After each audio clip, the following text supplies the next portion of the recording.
Hello, hello, hello. Today is day 7 of our Rainbow of Emotions Advent, and it's also mine and Laura Jean's birthday.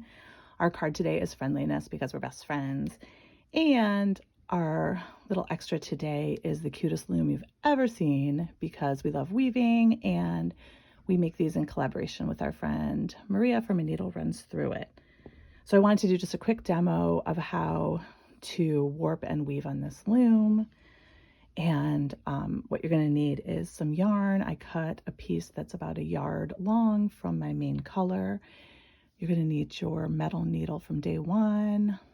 If you're getting this loom a different way, it came with a metal tapestry needle as well as the wooden weaving needle. I always like to, just for my first little, to get it through the little hole, I like to thread my needle just because it's easier for my hands. So what we're going to do is we're going to tie a knot on one of the holes at a corner. For this kind of weaving, it really doesn't matter what direction you go. I always like to tie a double knot, and I always like to start at the left side. I usually start at either the bottom or the top. And then we're going to figure out how wide we want it to be. So I have always kind of gone in a couple notches, and you're going to bring your thread over, your yarn over from the back, and you're going to come up between whatever notch you feel like you want to start at. I'm 3 over. I'm going to go up to the top, and I'm going to go around a tooth like that, and then go down. And you want to make sure that you're always going from the same space to the same space, weaving up like this, and then back down. We're not wrapping all the way around. We are going around a tooth.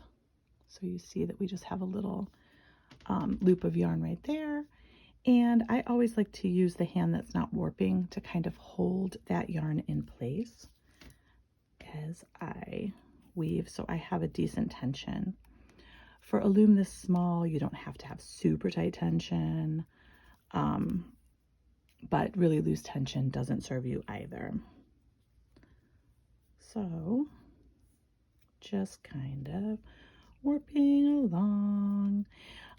If you want to have the same number of warp threads, which is always good just to have an even number.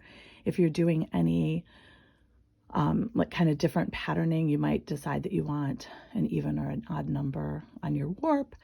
You stop at the same place that you started. So I would go back down here, and that is where I would end my warping. If I wanted an odd number, I would then go back up to the top, and that is where I would end my warping. So I'm going to do an even number. So I'm going to stop there.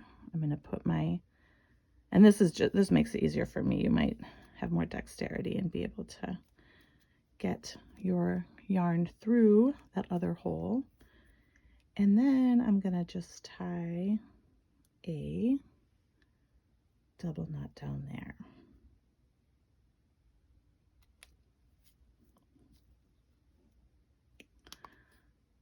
And I make it nice and snug.